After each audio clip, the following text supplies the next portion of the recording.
Assalamualaikum warahmatullahi wabarakatuh. Perkenalkan, nama saya Ardian Muhammad Andi Gifari dengan NRP 501731083 dari kelas Vulkanologi A. Di sini saya akan menjelaskan erupsi gunung api dari buku Geologi Gunung Api Purba. Saya akan membahas bab 4-nya. Di sini saya akan membahas yang pertama ada pengertian erupsi. Pengertian erupsi ini tuh sederhana, keluarnya magma dari bawah permukaan menuju atas permukaan. Nah, keluarnya magma dari bawah permukaan menuju atas permukaan ini tuh bisa dalam bentuk intrusi, intrusi batuan. Jadi magma tuh belum sempat keluar ke atas permukaan, tapi dia tuh udah membeku duluan, udah membeku di bawah permukaan dan baru keluar ke atas dalam bentuk intrusi batuan yang udah membeku. Lava yang magma yang udah membeku. Bisa berupa letusan. Letusannya ini ya nanti akan dibahas. Itu pengertian erupsi. Selanjutnya saya akan membahas klasifikasi berdasarkan asal-usul bahan penyusun. Ini gimana sih lagi sudah? Nah, yang pertama, ini tuh ada erupsi magmatik. Jadi sesimpel di dapur magma, ini tuh tekanannya udah gak kuat lah anggapannya. Volatil-volatilnya udah anggapannya ngamuk gitu. Sehingga terjadi letusan magmatis yang isinya pelepasan-pelepasan tekanan gas ke udara dan magma juga ikut kelepas gitu. Ini magmatis. Kemudian freatik. eh, nah, untuk yang freatik ini tuh eh, erupsi yang bahan dasarnya ini tuh berasal dari batuan di sekitar kawahnya. Ini tuh terjadi ketika magma magma panas ini tuh bersentuhan dengan air tanah dan menyebabkan air tanahnya itu mendidih lebih cepat dan akhirnya berubah menjadi uap bertekanan tinggi yang akhirnya meledak juga. Nah, tapi ini berhubungan sama air air tanah yang mendidih, bukan karena volatil-volatil. Ini air tanah yang mendidih. Nah, terus akhirnya dari dari air panas, air tanah yang panas yang mendidih ini tuh batuan sekitarnya juga ikut terlontar dari kawah. Jadi ikut ikut kena tekanan dari uapnya lah dan kemudian nggak cuman magma yang keluar, tapi ada gas sama uap air sama batuan di sekitar kawah. Nah, ini erupsi freatik. Sini ada nggak? Ini erupsi freatik. Ini aquifer, magma, uap tekanan tinggi. Nah, kemudian freatomagmatis. Ini tuh eh, sesimpel eh, bahannya tuh magma panas sama air. Airnya tuh bisa air tanah, bisa air laut, bisa air danau, bisa air hujan, ya. Nah, ini tuh menghasilkan uap tekanan tinggi juga dan melontarkan sebagian kecil material dari magma itu sendiri. Di sini nggak ada ditampilin. Oke. Kemudian selanjutnya ke klasifikasi berdasarkan sifat kegiatan, klasifikasi erupsi. Yang pertama ada efusif. Efusif ini tuh erupsinya keluar, tapi yang nggak dar-der, tapi yang nyantoy aja itu. Kenapa bisa nyantoy aja? Karena magma itu bersifat basal, dia tuh encer. Jadi yang nggak nggak menahan volatil-volatil, jadi tekanannya nggak terlalu kuat. Sehingga eh, magma efusif ini kan bentukannya encer itu kan, karena magmanya basal. Jadi dia bisa ngalir jauh tuh. Dan karena bisa ngalir jauh juga keluarnya bisa santai lah gitu kayak ya udahlah gue bisa ngalir jauh nyantai aja keluarnya kayak sah gitu. Nah, itu yang eksklusif anggapannya. Kalau yang eksplosif ini tuh bentukannya kayak gini nih. Ini eksplosif.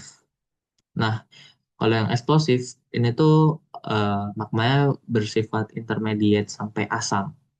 Apa namanya? Riolit, andesit sampai riolit. Nah, ini tuh magmanya kental. Karena kental, jadi tuh dia menahan banyak tekanan tuh di magmanya itu. Sehingga ketika tekanannya udah nggak kuat, dia tuh keluarnya dar dar dar gitu loh kayak meledaknya heboh lah gitu. Ini eksplosif. Nah, kalau ini campuran. Kalau yang campuran biasanya tuh eh, dia meletusnya secara eksplosif dulu, habisin semua. Nah, ketika udah habis tuh tekanannya, nah baru tuh keluarnya efusif. Jadi kayak sisa-sisanya lah anggapannya efusif. Nah, ini klasifikasi berdasarkan sifat kegiatan. Nah, selanjutnya klasifikasi berdasarkan lokasi. Ini erupsi pusat, ya erupsinya di pusat gunungnya, di pusat erupsinya. Kemudian eh, erupsi lereng, kemudian erupsi lereng. Jadi dia tuh terjadi di lereng kerucutnya gunung api. Nah, dia tuh kalau misalnya cuma satu titik disebutnya erupsi terminal. Tapi kalau misalnya terjadi nggak cuma satu titik tapi banyak titik di lereng, itu disebutnya erupsi linear. Kemudian yang berikutnya adalah erupsi eksentris. Erupsi eksentris itu terjadi bila erupsi berada pada kaki gunung atau di daratan di sekitar gunung api utama. Jadi bukan di lereng, bukan di pusat erupsi, tapi di eh, kaki gunungnya, kayak dekat daratannya lah. Bisa dibilang kayak rekahan dari rekahan gitu. Nah, selanjutnya ini mekanisme erupsi. Mekanisme erupsi ini saya bagi jadi dua, ada mekanisme sifat magma dan mekanisme dari jenis erupsinya.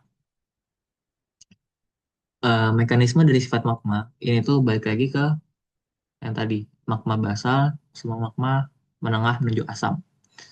Nah, magma basal ini tuh tekanan gasnya itu cenderung rendah karena suhunya udah tinggi, sehingga gas volatilnya tuh terlarut dalam cairan magma, dan akibatnya kalau keluar ini tuh dalam dalam ketenangan gitu, dan bentuknya lelehan lava tanpa letusan besar, nggak dar der dor lah. Kemudian setelah magma basal itu ada magma menengah menuju magma asam. Ini kebalikan dari magma basal. Dia tekanannya tinggi banget di magma, tapi suhunya rendah. Jadinya gas-gas volatil tuh mulai terpisah dan menumpuk di bagian atas cairan magma. Dan dari akumulasi gas ini tuh bisa menyebabin menyebabin bisa menyebabin tekanan yang meningkat dan memicu letusan eksplosif. Kemudian ada tambahan dari degassing. Nah, degassing ini tuh lebih ke apa ya namanya? Hal yang sedikit di luar prediksi lah, di mana magma asam yang seharusnya bersifat eksplosif, tapi magma asam tuh bisa menghasilkan efusif jika jika eh, gasnya itu dari awal udah bocor, jadi udah keluar duluan sebelum magma tuh udah capai batuan. Jadinya magma tuh mengalir keluar dalam bentuk aliran lava tanpa ledakan yang besar. Itu degasi. Jadi gas-gasnya udah keluar duluan lah, udah kabur anggapannya, nggak tertangkap. Kemudian mekanisme dari jenis erupsinya. Nah, mekanisme dari jenis erupsinya yang pertama ada mekanisme erupsi eksplosif.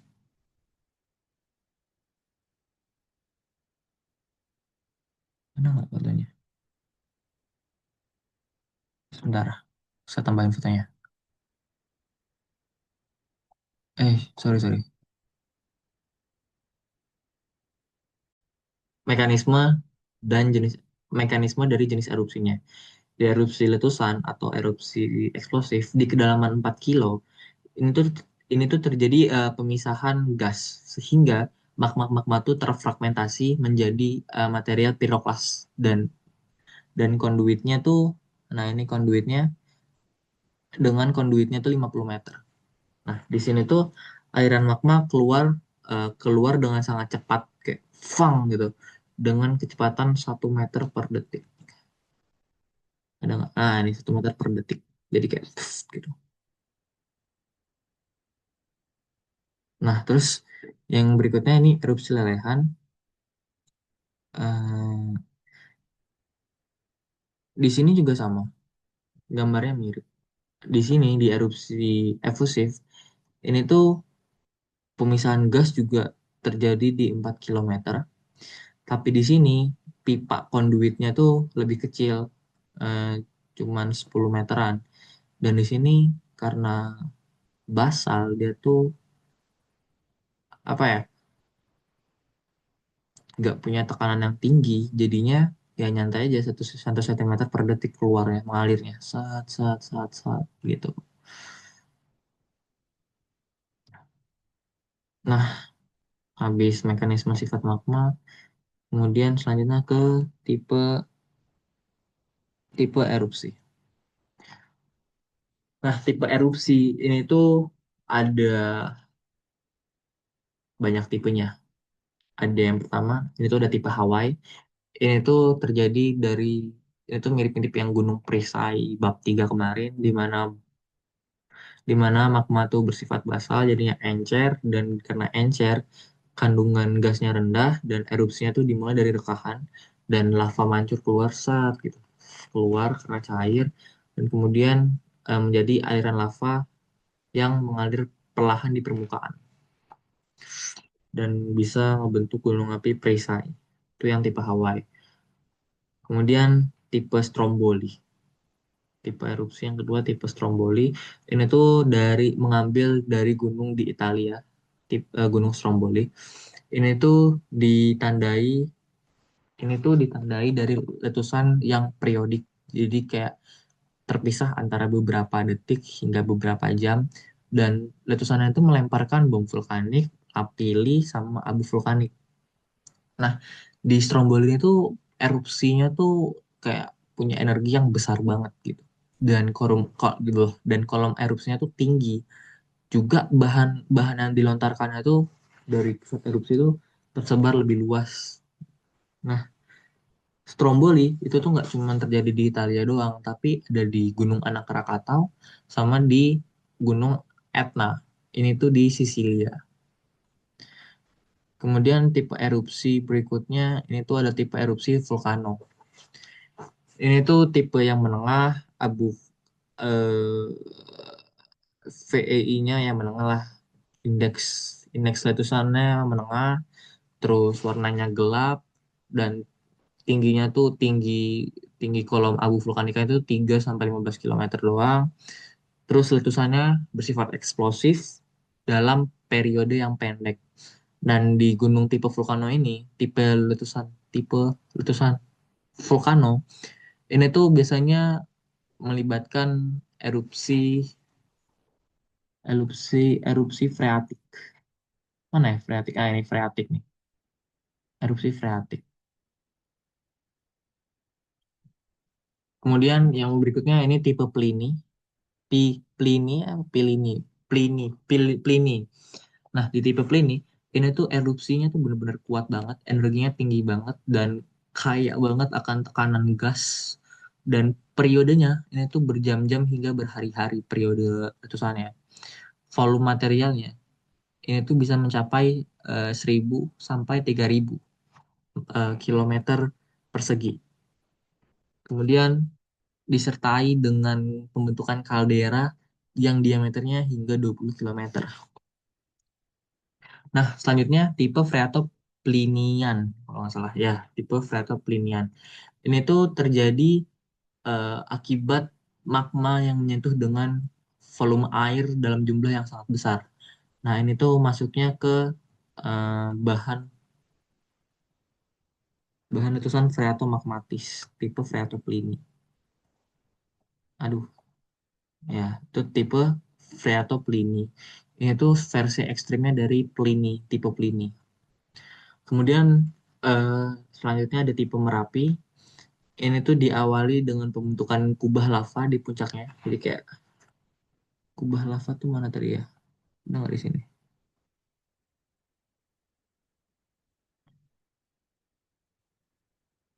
Nggak ada. Ya. Oh, ini kubah lava. Ini awalnya di kubah lava. Kemudian kubah lavanya itu runtuh. Ini tuh runtuhnya karena gravitasi. Dan karena runtuh ini itu menghasilkan awan panas guguran atau pyroclastic flow. Nah, selanjutnya ini tuh ada tipe Saint Helens. Saint Helens. Tipe erupsi. Nah, terus selanjutnya tipe erupsi berikutnya itu ada tipe Saint Helens. Ini tuh terjadi ketika adanya longsoran besar pada salah satu sisi tubuh gunung yang diikuti letusan besar. Jadi longsor terus meletus gitu. Itu tipe Saint Helens. Kemudian tipe Saint Vincent. Nah, ini tuh juga sama. Ini tuh terjadi ketika kolom erupsinya runtuh dan ini tuh memicu aliran piroklastik ke berbagai arah.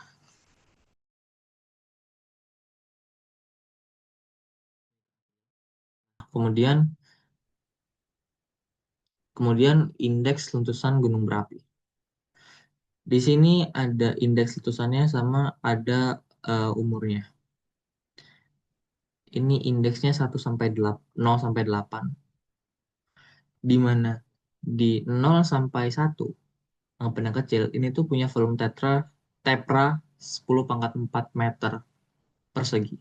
Dengan ketinggian awannya tuh ya di bawah 0,1 sampai 1 lah. Itu yang kecil. Terus di sini tuh tipe alirannya tuh tenang dan meleleh. Ini tuh ya basalt anggapannya. Nah, ini tuh tipe erupsinya Hawaiian yang tadi sama Strombolian. Tapi Strombolian itu jarang jarang lah, kadang-kadang doang karena Strombolian hampir ke menengah. Kemudian total erupsi eh, dengan VI rendah 0 sampai 1 ini tuh 623-an lah. Dan erupsi yang terjadi di 1975 sampai 1985 itu dijumlahkan sekitar 194. Kemudian menengah menengah sampai besar ini tuh volume tapernya 10 pangkat 6 sampai 10 pangkat 8 dengan kolom awannya tuh 1 sampai 25. Sorry, menengah besar sampai 15. Nah, ini tuh tipe letusannya meletus eksplosif dan tipe erupsinya tuh strombolian. Strombolian sampai vulkanian dikit lah. Kemudian besar sampai sangat-sangat-sangat besar sampai 8. Nah, ini tuh volume tepranya 10 pangkat 9 sampai 10 pangkat 12. Nah, ini tuh ketinggian awannya tuh dimulai dari 10 kilometer sampai tak terbatas. Tergantung tergantung tekanan gasnya. Pokoknya minimalnya itu 10. Nah, ini tuh sifatnya udah kataklismik atau udah kolosal, udah besar banget. Dan ini bahkan udah sampai merusak, sangat merusak gitu. Udah kayak kayak Gunung Krakatau yang zaman dulu banget, bukan bukan anak Krakatau ya. Gunung Krakatau itu masukannya ke VEI 6 kalau nggak salah. Krakatau tuh ya. Dan ini tipe-tipe erupsi tadi di sangat besar. Ini tuh masuknya Plinian, terus ultra Plinian. Ini yang saya sebutkan tadi dengan sejarah erupsinya tuh sangat besar tuh 1952 sekitar 26, 27, 26, sekitar 26 dan erupsi terakhir di 1995 sampai 1985 itu satu doang. Yang untungnya cuma satu sih. Krakatau kayaknya. Nggak tahu sih. Krakatau. Nah, ini hubungannya sama umur. VEI kecil ini tuh aktif aktif di 1 sampai 10 tahun. Kemudian VI 2 sampai 3 ini juga 1 sampai 10. VI 2 anggapannya masih kecil. VI 3 ini tuh 1 sampai 100. Nah, VI 4 ini tuh 10 sampai 1000 tahun umurnya. Kemudian VI 5 ini 1000 sampai 10.000. VI 6 ini tuh aktifnya 100 tahun sekali sampai 100 sampai 10.000 tahun sekali. Ini sampai VI 6 gimana VI 8 ya? Mungkin 10.000 sampai 100.000 tahun. Ya, untung gak ada yang meledak sekarang sih. Alhamdulillah. Ya, eh, segitu saja penjelasan dari saya. Mohon maaf bila ada kesalahan kata. Assalamualaikum warahmatullahi wabarakatuh.